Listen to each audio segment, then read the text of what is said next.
नमस्कार, मैं रचना शर्मा चढ़ती कला टाइम टीवी देख रहे सभी दर्शकों का स्वागत करती हूं। आप देख रहे हैं हरियाणा न्यूज। समाचारों की शुरुआत से पहले एक नजर आज की मुख्य सुर्खियों पर।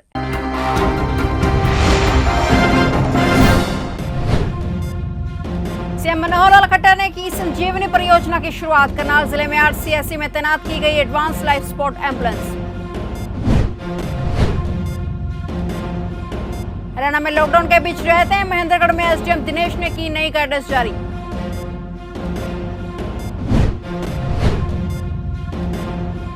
बीजेपी ने शुरू की अंबाला में रसोई सेवा। कोरोना मरीजों के लिए बनेगा 3 टाइम का भोजन।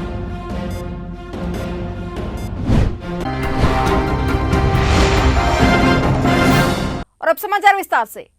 कोविड महामारी में विशेष तौर पर ग्रामीण क्षेत्रों को स्वास्थ्य सुविधाएं उपलब्ध करवाने के उद्देश्य से हरियाणा सरकार द्वारा डेलोइट गुरुग्राम के सहयोग से जिला करनाल में मुख्यमंत्री मनोहर लाल खट्टर ने ऑनलाइन संजीवनी परियोजना का शुभारंभ किया। इस पहल के शुरू होने से जिले के कोविड मरीजों को अनेक सुविधाएं मिलेंगी जो कि उनके स्वास्थ्य के लिए वरदान साबित हो सकेंगी। इस संजीवनी परियोजना की शुरुआत मुख्यमंत्री मनोहर लाल खट्टर ने पूरे प्रदेश में चंडीगढ़ से वीडियो कॉन्फ्रेंसिंग के माध्यम से लागू की। मुख्यमंत्री ने कहा कि इस परियोजना के लागू होने से प्रदेश से कोविड हारेगा और हरियाणा जीतेगा। इससे मरीजों को घर पर जांच व एम्बुलेंस से अस्पताल पहुंचाने की सुविधा मिलेगी। इस दौरान सीएम ने कहा कि 200 एमबीबीएस इंटर्न फोन करके मरीजों के स्वास्थ्य पर नजर रख रहे हैं। गांवों में कोरोना संक्रमण के फैलाव को रोकने पर फोकस जारी है। सीएम ने कहा कि आशा वर्कर घर घर पर पहुंचकर कोविड मरीजों को होम केयर किट पहुंचाने का काम कर रही हैं। वहीं इस परियोजना के शुभारंभ के अवसर पर कई गणमान्य उपस्थित रहे।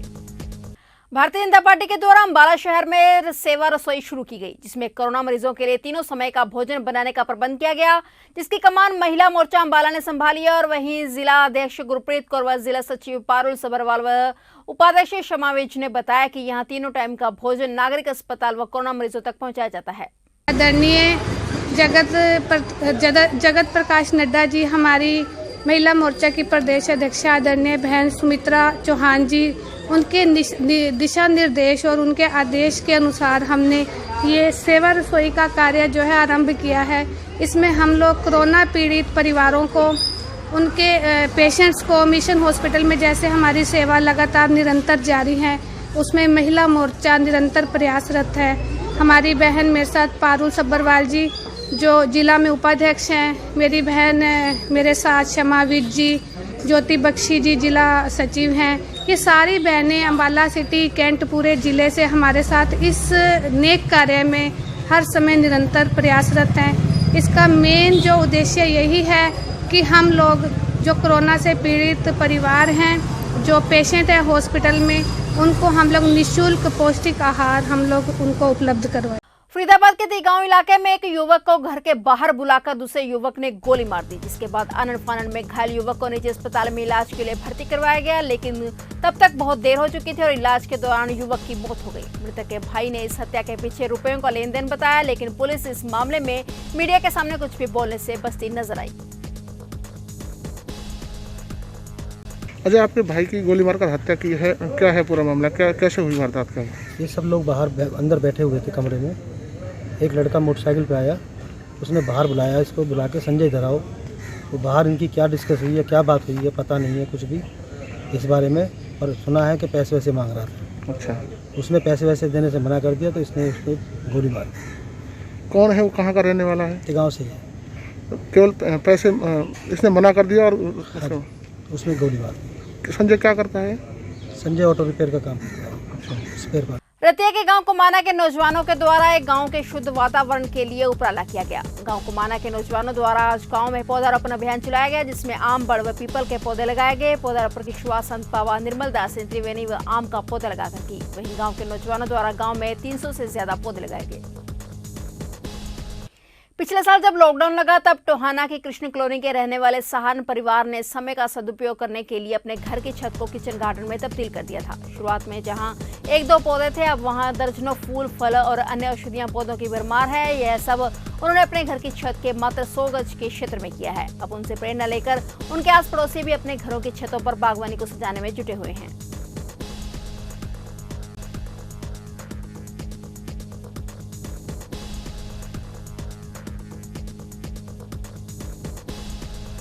ये 2 साल से लॉकडाउन जब से शुरू हुआ था उसके बाद ही ये पौधे हमने लगाए गए हैं। बाकी घर की जितनी हमारी ज़रूरत की सब्जी हो, बाहर से तो अब प्याज तो बड़े ले आए हैं, लेकिन हमारे पास 12 मासी प्याज भी है जो चटनी वाला, जिसमें मिर्च भी लगा लेते हैं, साथ में 10, 15, 20 बूटे मिर्चों के हैं, बैंगनों के हैं, गोभी के पौधे हैं, खीरे के हैं। जो पोली खीरा है वो भी हमारे पास एक पेड़ के हमने तजर्बा किया है, वो भी गमले में लग गया है। कोरोना महामारी के चलते आईजी केयर फाउंडेशन की तरफ से अंबाला में सभी पुलिसकर्मियों को एक मेडिकल किट दी जा रही है, जिसके चलते थाना बलदेव नगर के अंतर्गत आई हुई सभी चौकियों में यह किट प्रदान की गई। वहीं बलदेव नगर थाना प्रभारी बलवीर सिंह ने आईजी केयर का धन्यवाद भी किया। मैं श्री संदीप सचदेवा जी उन्होंने हमारे यहाँ पुलिस चौकी में पहुँच के हमारे जवानों को AKG केयर की ओर से किट देकर हौसला जवानों का बढ़ाया है। हम बहुत बहुत धन्यवाद करते हैं सत्यदेव उनके यहाँ पर पहुँचे टीम का, जो टीम पहुँची बहुत बहुत धन्यवाद करते हैं जिन्होंने हमारे जवानों के हौसले को बढ़ाया।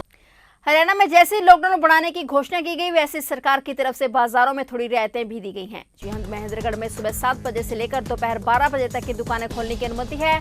ऐसा आज नजारा महेंद्रगढ़ के बाजारों में देखने को मिला। जैसे ही 12 बजे दुकानदार अपनी दुकानों का शटर नीचे कर अपने घरों के जाते दिखाई दिए, पुलिस ने भी इसमें अपना अहम योगदान दिया। 12 बजते ही सभी प्रतिष्ठानों को बंद करवाने के लिए बाजार में डोर टू डोर अभियान के तहत महिला पुलिसकर्मी व पुलिस के अनेक जवान पैदल गश्त करते हुए दिखाई दिए।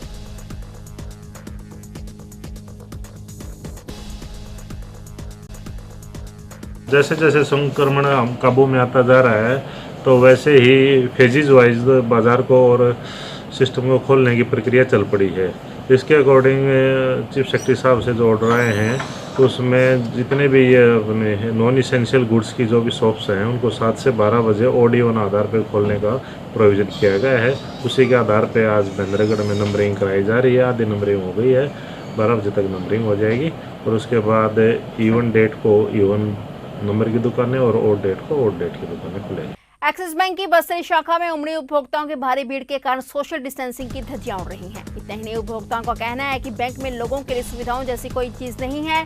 लोग कड़ाके के धूप में बाहर खड़े नजर आ रहे हैं। इस संबंध में शाखा प्रबंधन ने कहा है कि ग्राहकों को बार बार समझाया जा रहा है, फिर भी वह मन नहीं मान रहे हैं। करनाल कैथल रोड पर थाना निसिंग पुलिस अब अलर्ट मोड में आ गई है। थाना प्रभारी ऋषिपाल के नेतृत्व में रामकथा रोड पर राधा स्वामी सत्संग भवन के पास नाका लगाकर चेकिंग की जा रही है। एसआई पन्नू राम ने कहा है कि अगर सड़क पर चलना होगा तो यातायात नियमों का पालन करना होगा और कहा है कि अगर कोई जरूरी काम है तो घर से निकले। और इसके अलावा राज्य परिवहन की बसों को भी चेक किया गया। अंबाला के विधायक असीम गोयल ने अंबाला निवासियों के लिए ऑक्सीजन बैंक की शुरुआत की है, जिसके चलते उन्होंने ऑक्सीजन कंसंट्रेटर की व्यवस्था की है। किसी भी व्यक्ति को इसकी जरूरत हो तो वह सीधा संपर्क कर यह कंसंट्रेटर ले सकता है। उन्होंने बताया कि हरियाणा बीजेपी प्रदेश अध्यक्ष ओपी धनखड़ ने 500 कंसंट्रेटर हरियाणा प्रदेश में उपलब्ध करवाए हैं। ये समय सेवा का जो महामारी जिस प्रकार से पूरे संसार में फैली है, भारत को भी उसने अपने चंगुल में लिया। इस सेवा को सबसे आगे रखते हुए काम करने हैं, तो एक बड़ी अनूठी पहल हमारे प्रदेश के प्रदेश अध्यक्ष माननीय ओम प्रकाश धनखड़ जी के आह्वान के ऊपर हुई। उन्होंने लगभग 550 ऑक्सीजन कंसंट्रेटर्स विभिन्न व्यक्तियों के, विभिन्न संस्थाओं के, विभिन्न समाज सेवियों के, दानदाताओं के माध्यम से एकत्र किए। पार्टी के वरिष्ठ कई नेताओं का बड़ा सहयोग रहा।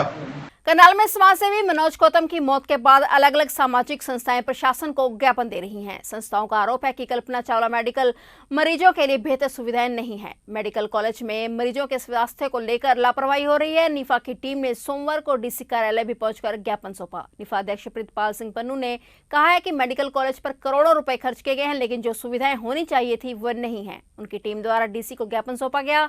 डीसी ने उन्हें आश्वासन दिलाया है कि स्टाफ की कमी को पूरा करने का प्रयास किया जाएगा और एक कमेटी बनाकर कल्पना चावला मेडिकल कॉलेज में एक हेल्प डेस्क शुरू किया जाएगा, जिसमें एक व्यक्ति संस्था का होगा और एक प्रशासन का और दूसरा सिविलियन का होगा। ये कमेटी कल्पना चावला में लोगों की मदद करेगी।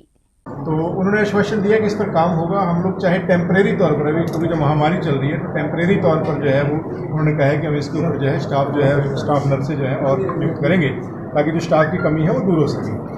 जिन मशीनों की कमी है, जिन मेडिकल स्पेशलिस्ट की कमी है, वो भी उनकी नॉलेज में लाया गया है और अनुरोध किया गया है कि मुख्यमंत्री और हेल्थ मिनिस्टर की नॉलेज में लाकर ये वास्तव में पीजीआई और एम्स की तर्ज पर बने। इस प्रकार का हमारा प्रयास रहेगा। हम लोग बिल्कुल कॉर्पोरेशन के साथ इसमें आगे चलेंगे। और आज एक बड़ी अच्छी जो है वो पहल निकल कर आई है, क्योंकि कल्पना चावला से बार बार ये चीज़ें आती थी कि वहाँ पर जो पेशेंट आते हैं उनको को पूछने वाला नहीं है। बेड का कहीं को पता नहीं होता कितने बेड हैं और कौन से फ्लोर पे हैं, कौन से पे नहीं है। तो तो आज बाट साहब ने एक सुझाव दिया था जिसको डी साहब ने अप्रिशिएट किया और माना है कि हम लोग एक कोऑर्डिनेशन कमेटी प्रशासन के साथ बनाते हैं। डेली अलग अलग संस्थाओं से दो व्यक्ति और एक प्रशासन का व्यक्ति, जो मेडिकल साइड से नहीं होगा, सिविल साइड से होगा। 3 लोग वहाँ एक हेल्प डेस्क बनेगा जिस पे डेली 3 लोग ये बैठा करेंगे। रोज हर संस्था की एक बारी ड्यूटी लगेगी और जो आम पब्लिक आ रही है वहाँ बेड की अवेलेबिलिटी कितनी है, कौन से फ्लोर पर कितने बेड हैं, ताकि जो पेशेंट आए उसको आते धक्के ना खाने पड़े, सिफारिश ना लगवानी पड़े। जो बेड अवेलेबल है, जो पहला मरीज आ गया जिसको जरूरत है वास्तव में उस बेड की, उसको मिल जाए। ये व्यवस्था आज जिस साहब ने आश्वासन दिया कि ये व्यवस्था हम करेंगे, मैं समझता हूँ अगर ये होती है तो ये एक अच्छी पहल है और हम इसका स्वागत करें। फरीदाबाद के डी गांव में जनहित सेवा संस्था, सिविल अस्पताल बादशाह खान और रोटरी क्लब के सहयोग से एक रक्तदान शिविर का आयोजन किया गया। यह आयोजन डी गांव के ही रहने वाले सुभाष गहलोत ने अपने स्वर्गीय पिता चौधरी खड़ग सिंह गहलोत की पुण्यतिथि के अवसर पर आयोजित कराया था। इसमें आज 100 लोगों द्वारा रक्तदान कराने का लक्ष्य रखा गया और लोगों से अपील की गई कि लोग ज्यादा से ज्यादा रक्तदान करें, क्योंकि रक्तदान करने से बड़ा कोई दान नहीं होता। फिलहाल हरियाणा न्यूज में इतना ही। तब तक के लिए देखते रहिए चढ़ती कला टाइम टीवी और मुझे दीजिए इजाजत। धन्यवाद।